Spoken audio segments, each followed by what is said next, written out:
कौन मेरा मेरा क्या तू लागे, क्यों तू बांधे मन से मन के धागे, बस चले ना क्यों मेरा तेरे आगे।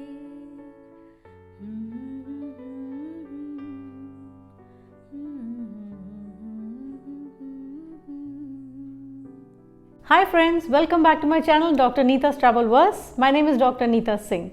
जैसे कि मैंने आपको पिछले एपिसोड में बताया था, आज हम चलेंगे विक्टोरिया फॉल्स देखने के लिए। Victoria falls 7 wonders of the world में आता है क्योंकि इसमें है longest fall of water sheet. Water sheet meaning it is not the highest, it is not the broadest, but लंबा है इसका जो पानी का फैलाव है वो। ये तकरीबन 460 फीट का फॉल है इसमें। ये सीज़न था अक्टूबर का और फॉल पानी का ज़्यादा तेज़ नहीं था, लेकिन अगर आपको फुल फ्लेजेड इसको देखना है तो आप ज़रूर इसको देखिएगा मार्च से अप्रैल मई जून के महीने में। इन 2-3 महीनों में after the rainfall the water speed is the highest and the maximum fall you can observe during that time. जो विक्टोरिया फॉल्स है ये जिम्बाब्वे और ज़ाम्बिया कंट्री के बॉर्डर पर पड़ता है। तो नैरोबी से हम लोगों ने फ़्लाइट पकड़ी विक्टोरिया फॉल्स एयरपोर्ट पहुंचने के लिए। हमने फ़्लाइट पकड़ के हम लोग यहाँ लैंड किया और अचानक से temperature was again very very high. हम उतरे, हम लोग होटल गए, we checked into the Cresta Sprayview hotel. It is a beautiful property और वहाँ जाके पूरा दिन हमको रेस्ट करना था क्योंकि it was a very odd day और दिन के टाइम में बहुत गर्म होता है वहाँ पर विक्टोरिया फॉल्स पे घूमना। सो the next day early morning हमारे ट्रैवल गाइड ने हमको बोल रखा था कि हम सुबह जाएंगे अर्ली मॉर्निंग आवर्स में, so that it is cool and it is nice and we can enjoy the entire walk of the Victoria falls. हम लोग सुबह सुबह निकल गए विक्टोरिया फॉल्स देखने के लिए। वहाँ पहुँचे तो वहाँ के गाइड ने हमको बताया कि कौन से पीक पॉइंट्स थे इसके, कौन सा लीन सीज़न था, कितना पानी का फ्लो है और इसको कैसे डिस्कवर किया गया। और हम बहुत एक्साइटेड थे फाइनली इस वंडर ऑफ द वर्ल्ड को देखने के लिए। तो हम लोग वहाँ पर गए और पूरे पॉइंट्स को वॉक करते हुए हम लोगों ने पूरे फॉल्स को निहारा। बहुत ही सुंदर है और आप देखेंगे कि इसकी जो लेंथ है, काफ़ी लोग तो पूरा वॉक भी नहीं कर पाए, काफ़ी लंबा वॉक है इसका।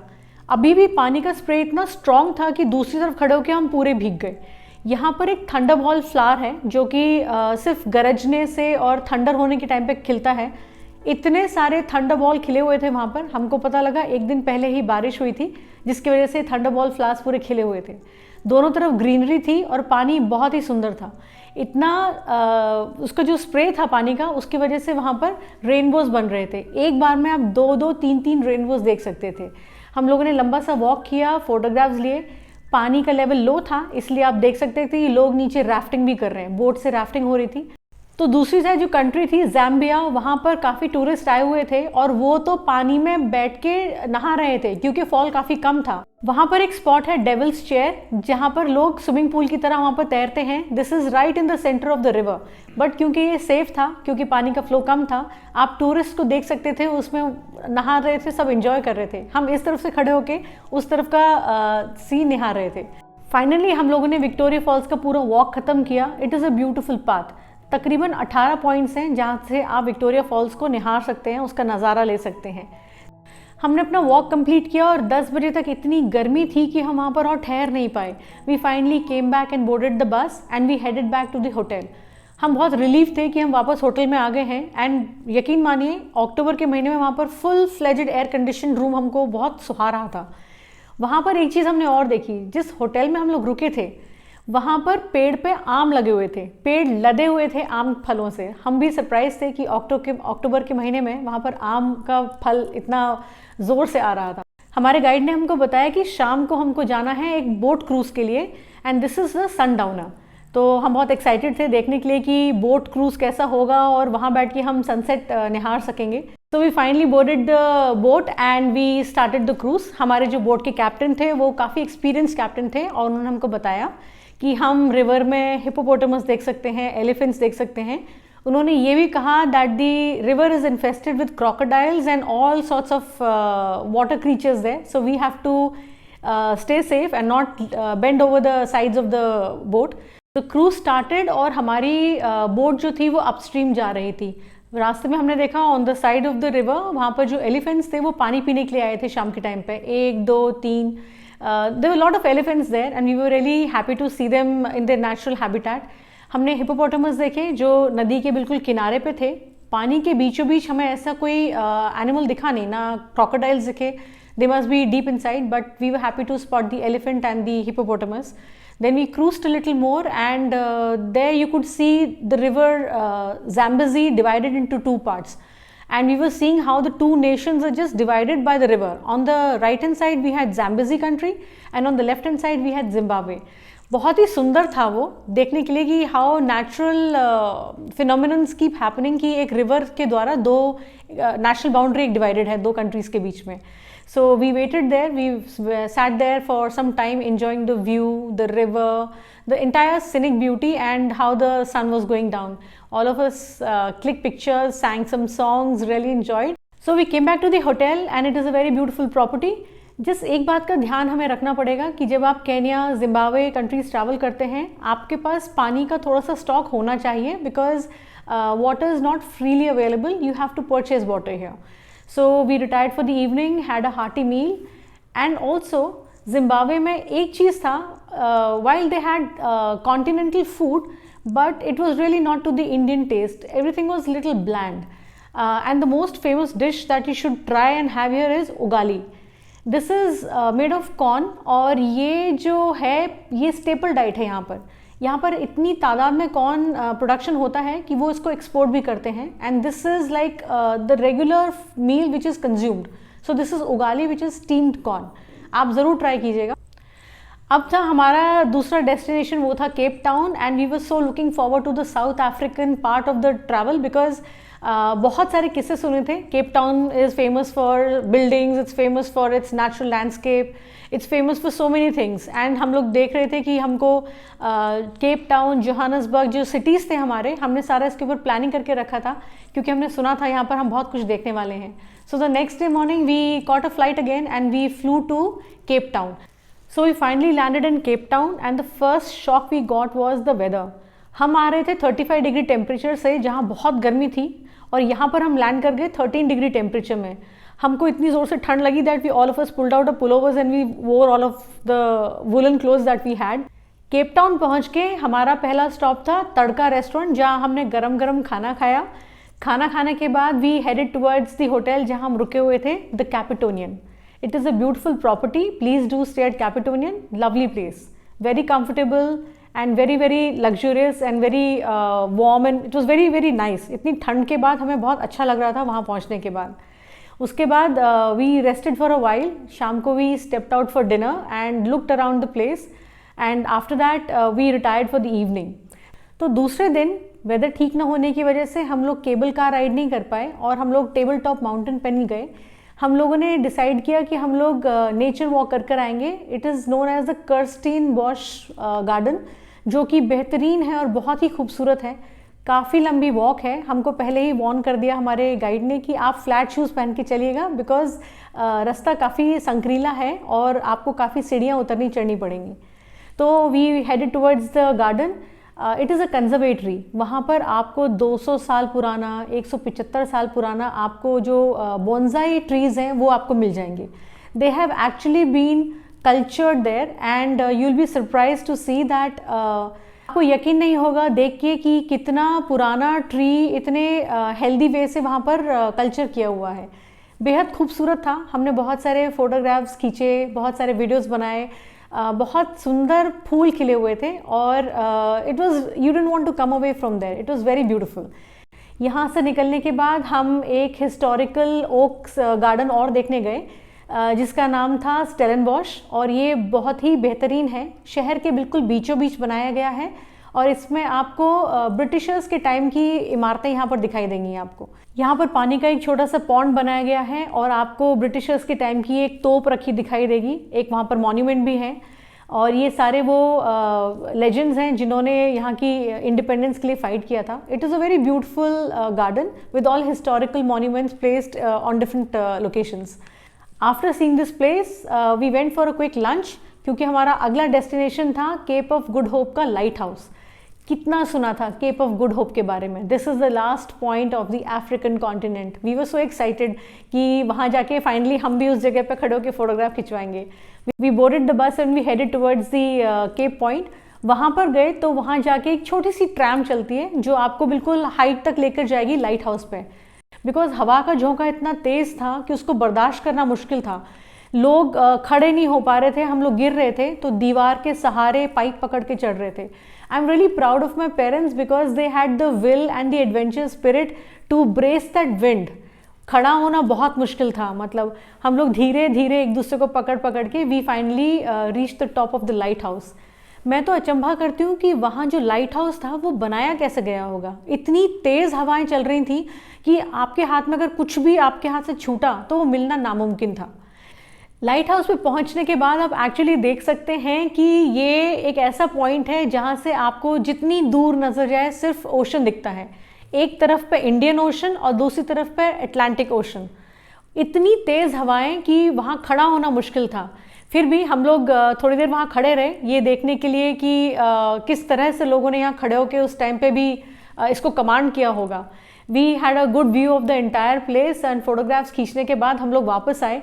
वापस आके वो जो हमने ट्रैम पकड़ी उस ट्रैम के अंदर ग्लास था, ग्लास डोर थे पूरे. बंद होने के बाद जो राहत की सांस हम लोगों ने ली, it was really amazing. Hardly 30 seconds का राइड है. We came back with the tram and we got down. We were really thankful. हमारे गाइड ने बोला अभी ख़त्म नहीं हुआ, हम एक जगह और चलेंगे. हमने कहा ठीक है, लाइट हाउस के बाद what more adventure can there be. But we went to a place which is known as the last point where you can actually stand behind the board and get yourself clicked. वो था हमारा last point, ना कि light house. हम लोग वहाँ गए, मैं तो 2 बार गिर पड़ी. हवा का झोंका इतना तेज़ था I could not balance my self. फिर भी एक दूसरे को पकड़ के हम लोग वहाँ पर पहुँचे. We click pictures and we really enjoyed. So बहुत दिक्कत है. So please don't wear anything which is like sari और अ ड्रेप और a dupatta. Wear something which is body hugging and which is tight because वहाँ आपको ठंड बहुत लगेगी.